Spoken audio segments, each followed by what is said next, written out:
Welcome back to the class. Our next topic in vector calculus is divergence, gradient and curl. As you all know, there will be minimum 1 or 2 question in every question paper like KSET, net, gate, ಯಾವುದೇ question paper ತಗೊಂಡ್ರು there will be one question or maximum 2 question from this topic. So this topic is important in point of view of examination. So let us begin. So to understand divergence, gradients and curl, first you should understand what is del operator. So this is del operator which is given by I cap dou by dou x plus j cap dou by dou y plus k cap dou by dou z. It is a vector operator. Okay. So this operator, when it operates on a vector, see here A is a vector because it has 3 components. See I cap, j cap, k cap. So A is a vector quantity.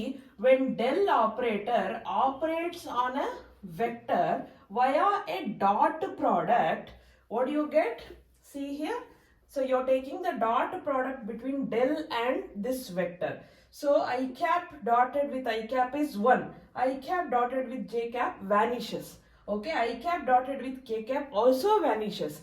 In similar pattern, if you do the dot products, it will be dou by dou x of ax plus dou by dou y of ay, dou by dou z of az, you will get this. So it is the dot product of del operator with a vector function. Okay, so you see when del operates on a vector, you call this as divergence. Divergence. And what is the result? If you see the result, it is a scalar function. It is a scalar function. So, divergence of a vector will give you a scale. Del operates on a scalar function. Phi is a scalar function. Okay. So, when del operates on a scalar function, so this is what you are going to get. Dou by dou x of phi I cap. Dou by dou I acts on phi j cap. Dou by dou z acts on phi with k cap. Okay, so this is k cap. So when del operates on a scalar, the result that you get is a vector function. Vector function. And this is called, when del operates on a scalar function, is called gradient. Is called gradient.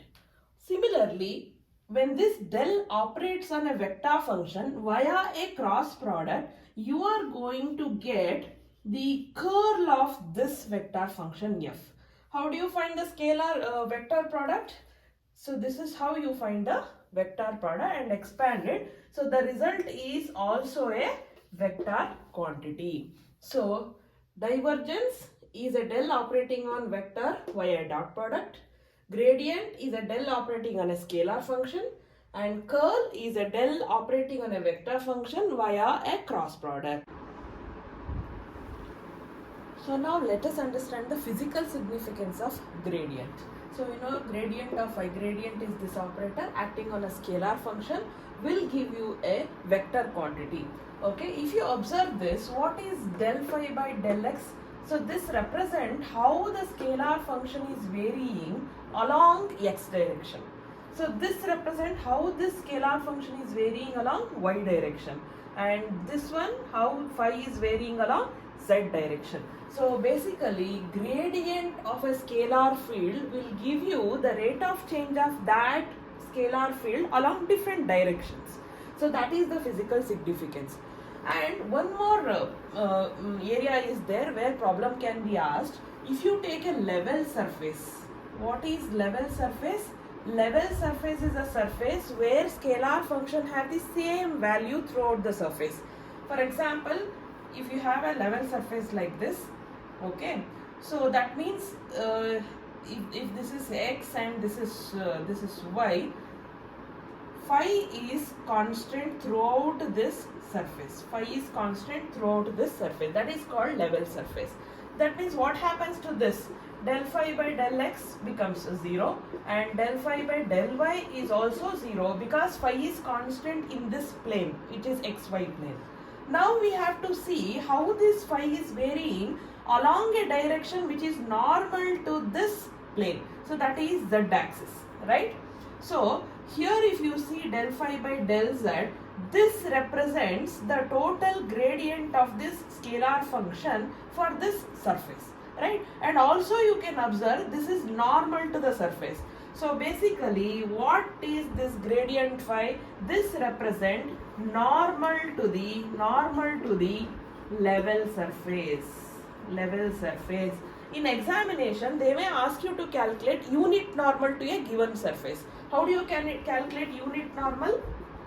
When you know del phi, divide by its own magnitude, you are going to get a unit normal to the level surface. ಇದು problem area. ನೀವು question paper ಅಲ್ಲಿ ನೋಡಬಹುದು, surface ಕೊಟ್ಟಿರ್ತಾರೆ, unit normal to the surface ಕೇಳಿರ್ತಾರೆ. ಆಗೇನ್ ಮಾಡ್ಬೇಕು ನೀವು? Gradient phi find out ಮಾಡಬೇಕು.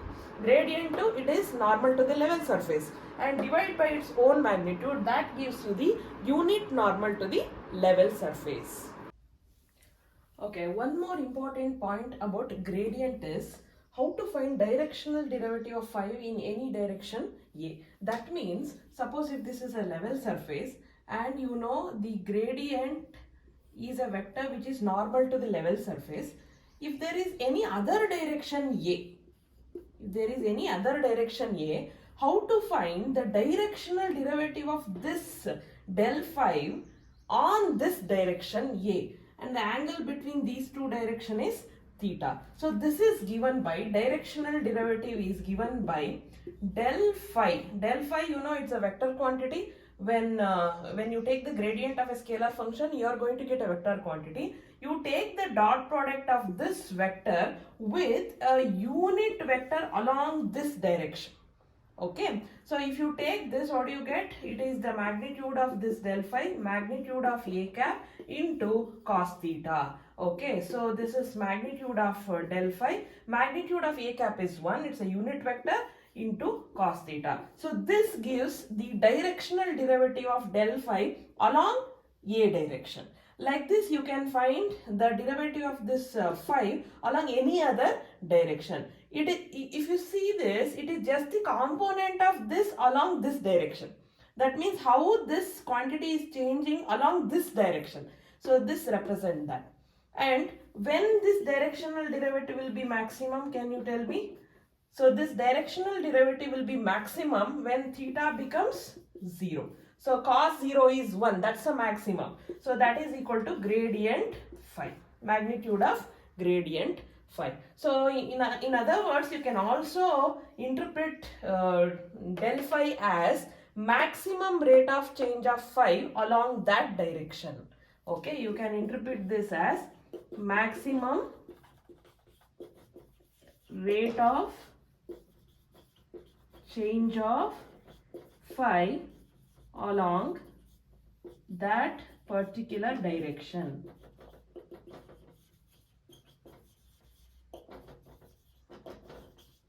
And it is the direction which is perpendicular to the level surface. Okay, so direction derivative will be maximum for a level surface in a direction which is perpendicular to level surface. If we want to quote some example that we know in our physics, we can quote electric field is given as minus gradient of potential. You know potential is a scalar function. If you take the gradient of this potential, you are going to get a vector quantity, that is electric field. And while studying conductivity, you must have heard, that is how the temperature is changing along the direction, along the rod. If you take a rod, how the temperature is changing along this direction. You must have studied this in conductivity chapter. So this is also gradient of a scalar function. Temperature is a scalar function. Okay, of divergence. As the name itself suggests, it's a measure of how a vector field diverges at a point or how a vector field converges at a point. For example, so by convention in our electric charges, so we have positive charge and we know electric field lines diverge out of this positive charge. So at this point divergence is positive and we can call this as a source. And we also know negative charge, electric field lines converge at negative charge, and we can say this divergence is a measure of how the convergence at this point, and when it converges at a point, divergence is negative, and we can call that as sing. If the incoming flux is equal to outgoing flux, then the net flux is 0. So if the net flux is 0, the divergence of a vector field will be 0. If such a vector field is also called as solenoidal field. Illi problem keltare. So find out which of the following is a solenoidal field. Athwa idu solenoidal field to find out some xyz ಆ ಥರದ್ದು ಏನಾದರೂ problem form ಆಗಂತ area ಇದು. Okay, if divergence of a vector is 0, then V is called solenoidal. Okay, and if divergence of vector is positive, it is a source. If divergence of a vector field is a negative, it is a sink. So basically what is divergence? It is divergence of a V at a point. You are going to take it at a point. Okay, is the outward or inward flux per unit volume enclosed by that surface. Suppose if you are finding at this point, so it is the outward or inward flux enclosed by this surface at this point. So this is a measure of flux per unit volume. Okay, to take a physics example, you know Maxwell's equation, divergence of electric field gives you rho by epsilon naught, where rho is charge density.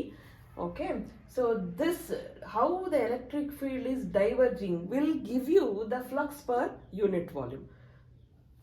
Physical significance of curl.